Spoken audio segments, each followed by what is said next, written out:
Assalamualaikum warahmatullahi wabarakatuh. Kembali jumpa di channelnya Imam on Seven, channelnya tempat berbagi dan berbagi.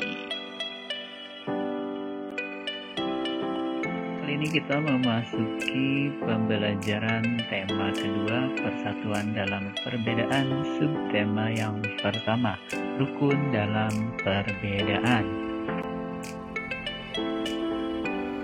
Muatan pembelajaran tema 2, subtema 1 di kelas 6. Pembelajaran yang pertama yaitu Bahasa Indonesia, Ilmu Pengetahuan Sosial, dan Ilmu Pengetahuan Alam. Dan untuk kegiatan pembelajaran hari ini dapat kita lihat di dalam buku paket halaman berikut. Proklamasi kemerdekaan menjadi tonggak sejarah bagi perjuangan bangsa Indonesia. Meskipun terdiri atas suku yang berbeda, rakyat Indonesia bersatu dalam memproklamirkan kemerdekaan negara Indonesia. Seorang pemuda bernama Sayuti Melik mengetik naskah proklamasi yang dibacakan oleh Presiden Soekarno pada tanggal 17 Agustus tahun 1945. Proklamasi. Kami, bangsa Indonesia, dengan ini menyatakan kemerdekaan Indonesia. Hal-hal yang mengenai pemindahan kekuasaan dan lain-lain diselenggarakan dengan cara saksama dan dalam tempo yang sesingkat-singkatnya. Jakarta, 17 Agustus 1945, atas nama bangsa Indonesia, Soekarno, Hatta.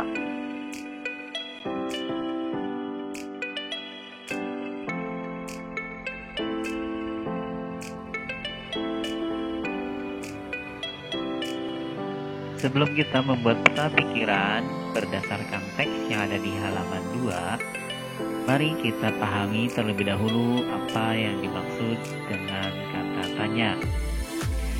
Kata tanya adalah kata yang digunakan untuk menanyakan sesuatu.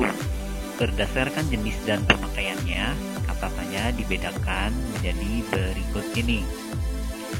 Kata tanya apa? Digunakan untuk menanyakan hal atau peristiwa yang terjadi. Misalnya, apa yang membuat Jepang menyerah kepada sekutu? Kemudian, kata tanya siapa digunakan untuk menanyakan seseorang atau pelaku yang terlibat dalam suatu peristiwa. Misalnya, siapa yang membacakan teks proklamasi? Kemudian kata tanya kapan digunakan untuk menanyakan waktu terjadinya suatu peristiwa. Contohnya, kapan kota Hiroshima dibom atom? Lalu, kata tanya di mana digunakan untuk menanyakan tempat terjadinya suatu peristiwa. Misalnya, di mana teks proklamasi dibacakan. Kemudian kata tanya mengapa digunakan untuk menanyakan penyebab terjadinya suatu peristiwa. Contoh, mengapa Jepang menjajah Indonesia? Lalu, kata tanya bagaimana digunakan untuk menanyakan cara atau proses terjadinya suatu peristiwa. Misalnya, bagaimana proses kemerdekaan Indonesia? Kemudian, kata tanya berapa digunakan untuk menanyakan jumlah. Contohnya, berapa lama Belanda menjajah Indonesia? Nah, setelah kita memahami yang dimaksud dengan kata tanya dan jenis-jenis kata tanya, sekarang mari kita baca teks yang ada di halaman kedua.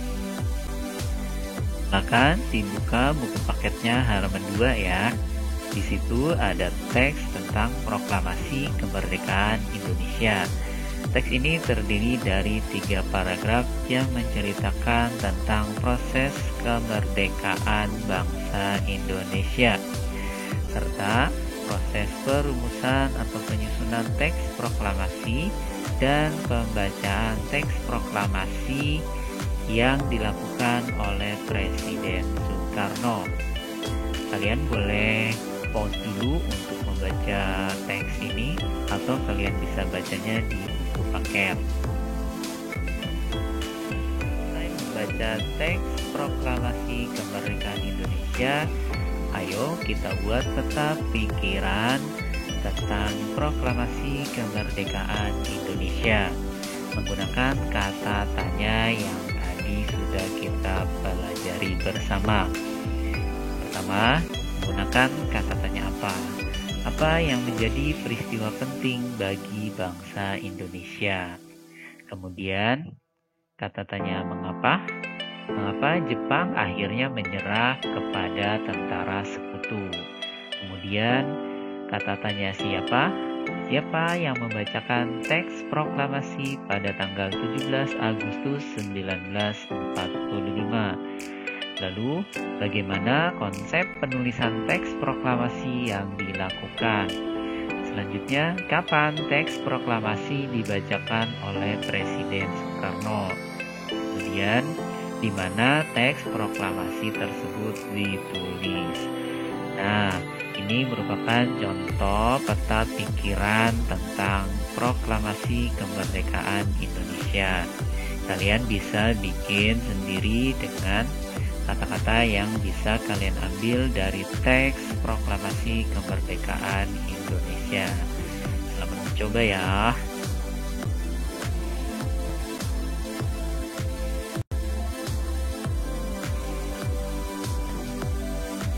Makna proklamasi kemerdekaan. Bersatu dalam perbedaan merupakan landasan dari persatuan.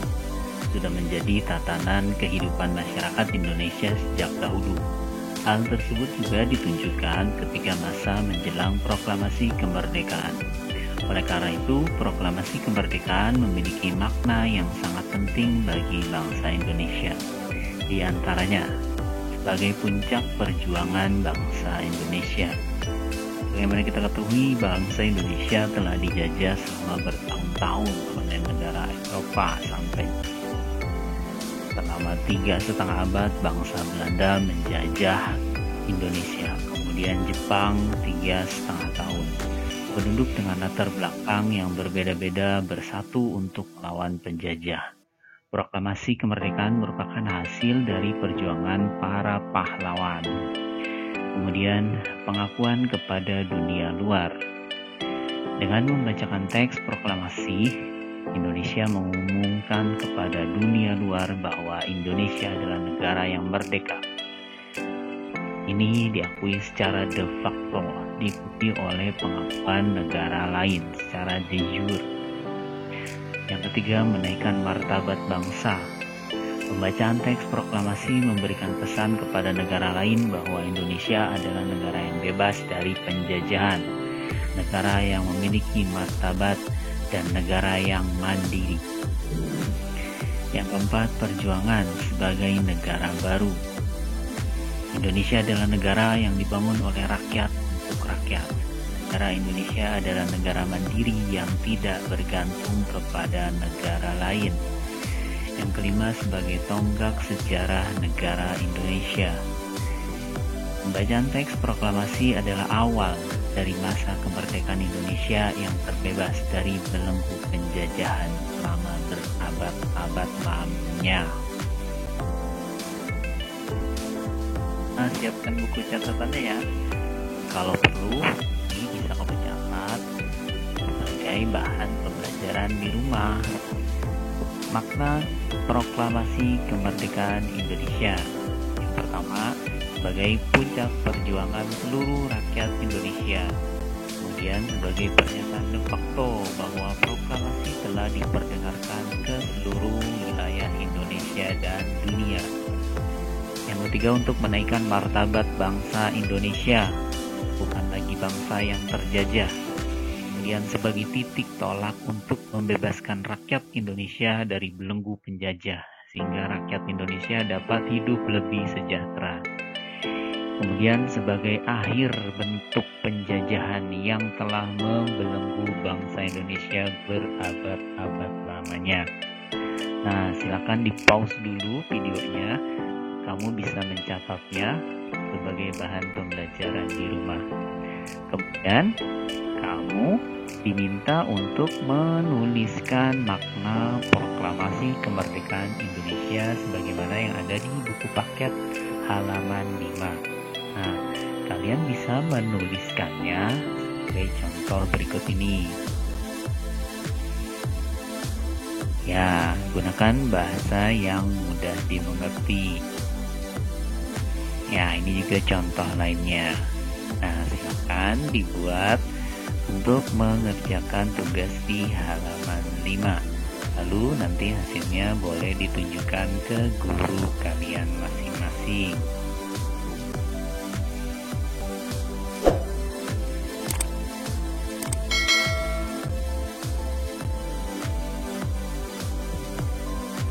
Adaptasi adalah suatu kemampuan dari makhluk hidup untuk menyesuaikan diri terhadap lingkungannya.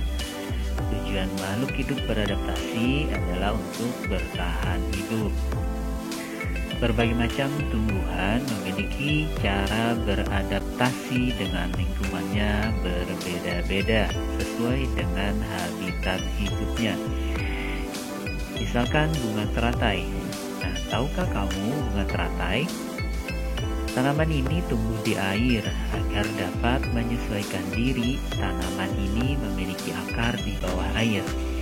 Tangkai daunnya tumbuh menjalar sehingga daun teratai dapat mengapung di air. Daun teratai bundar dan lebar. Fungsinya adalah agar daun dapat menyerap cahaya matahari sebanyak-banyaknya. Hal ini akan berdampak saat penguapan air dan berfotosintesis. Daun teratai memiliki larutan yang bermanfaat sebagai pembersih daun.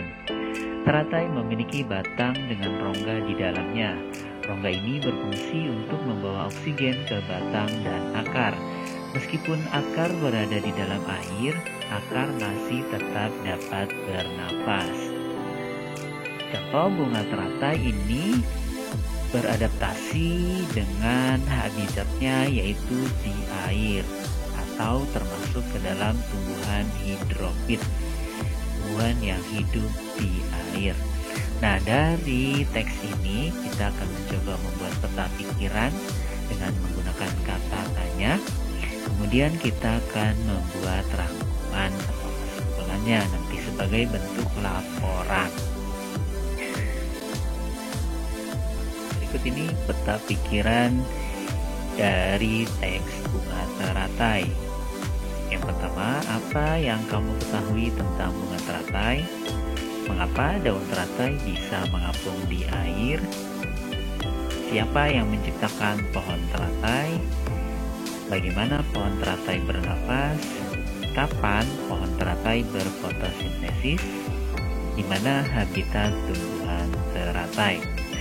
Nah, dari teks yang sudah kita baca tadi, kita dapat membuat peta pikiran seperti ini.